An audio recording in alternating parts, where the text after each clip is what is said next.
Could you tell me about your saddle equipment, how it's unique to the Civil War? Well, it's all reproduction, but it's authentic. The saddle itself's an 1859 McClellan, and that's the basic saddle that the U.S. military horse cavalry used throughout its entire existence till it was disbanded in the 1930s. And it was just some minor modifications over the years. But on it, well, you got the cinch, and then this thing's a surcingle, which is like a seat belt that gives you a little extra protection in case the cinch would break. Saddlebags. Inside here is a blanket. That's a bedroll with a ground cover. Now, I only have a poncho. That's my raincoat on the front end, but we'll put a greatcoat, and all the soldiers were issued basically a half a tent. Was called a shelter tent, and it had a line of buttons on one side, and what you did when came time to make camp, you would get the guy next to you and with his half and button it together, and then two of you'd sleep in the same tent. But I don't have that on there. On the other side, I've got his feed bag. That's a nose bag.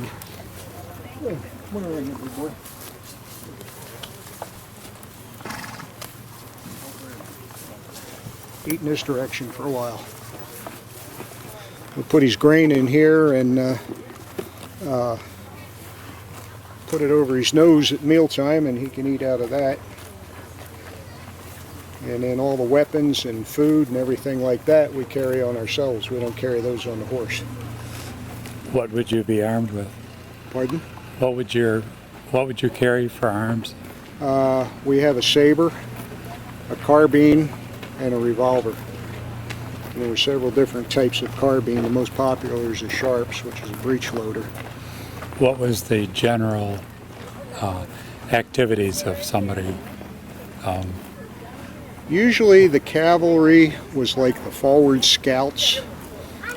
They did some fighting, but usually they would ride out in front of the infantry, scout out the area and determine where the enemy was, and ride back and tell the infantry, and then they'd form the battle lines and go from there. But usually the cavalry was more of a scouting group and foraging group than it was an actual fighting group, although they did get into several fights during the war. Would you have a base camp that you'd go back to? Usually, but a lot of the camps too were on the move. No. And it just depended on what the situation was at the place you were at. Now, the 6th Ohio that we represent spent most of the war. In fact, they spent the entire war in Northern Virginia and got a little bit into Maryland and else. They didn't actually get in the Battle of Gettysburg, but they were on standby for the Battle of Gettysburg. What is your name? My name is Don Lee. Don Lee, where are you from? I'm from Mineral City, Ohio. You brought your horse in from there? Mm-hmm. Do you live on a farm, or do you? No. Where do you keep the horse?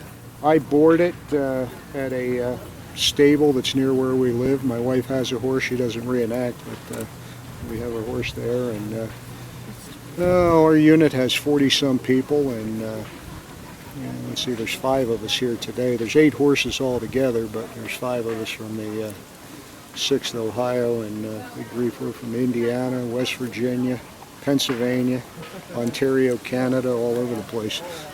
How did the horse population survive in numbers by the end of the war?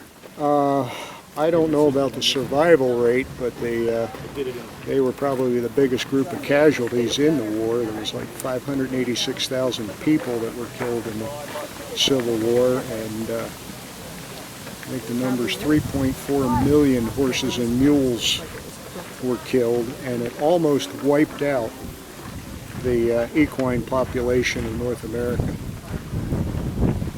Both sides were very desperate for horses towards the end of the war. Can we bother you for a picture if they could stand next to you? Sure.